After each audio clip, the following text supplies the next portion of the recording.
में आपका स्वागत है। सबसे पहले सब्सक्राइब करें दोस्तों। चलिए हम ज्योग्राफी से कुछ डिस्कस लेक्चर करते हैं।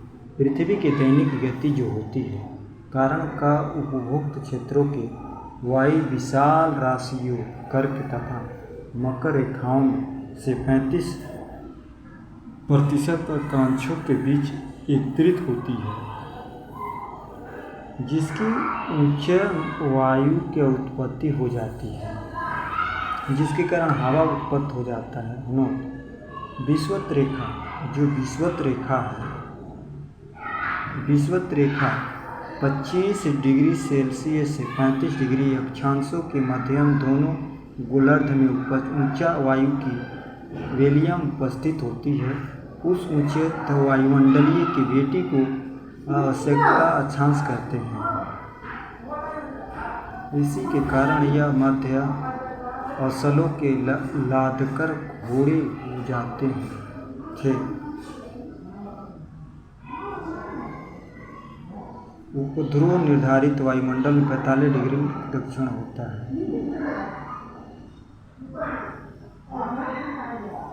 ध्रुव उच्च वायु दाब 80 डिग्री उत्तरी दक्षिण ध्रुव में होता है। अब देखिए पवन जो है, विंड माने पवन होता है।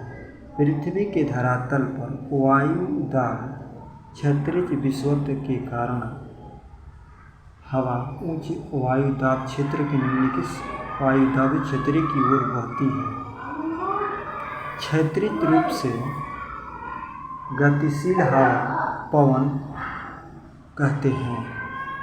ऊर्ध्व दिशा में गतिशील हवा को वायुधारा एयर करेंट कहते हैं। यदि पृथ्वी स्थिर होती है और उसका धरातल समतल होता है तो पवन और उच्च वायुदाब वाले क्षेत्र में सीधे निम्न वायुदाब वाले क्षेत्रों की ओर समुदाय रेखाओं पर समकोण बनाती है चलती, परंतु वास्तविक स्थिति यह है कि पृथ्वी अपने अक्षांश पर घर घूर्ण कर रही है और उसका धरातल समतल नहीं है। पवन कई कारणों के प्रभावाधीन अपनी दिशा में परिवर्तन करती है, हुई चलती है। ये कारण है दाब, प्रवर्तन बल, कोरीय आलन प्रभाव एवं अभिकेंद्रीय त्वरण एवं घूर्ण होता है।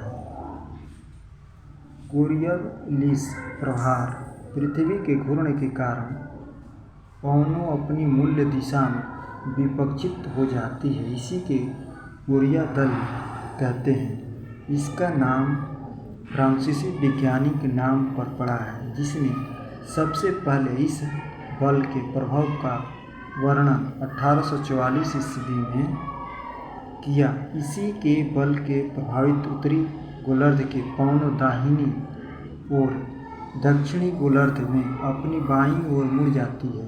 इसी विशेष फेरल नाम का वैज्ञानिक ने सिद्ध किया था। इसे फेरल नाम दिया गया। बाइजन-बेल्टिन नियम द्वारा भी समझा जा सकता है।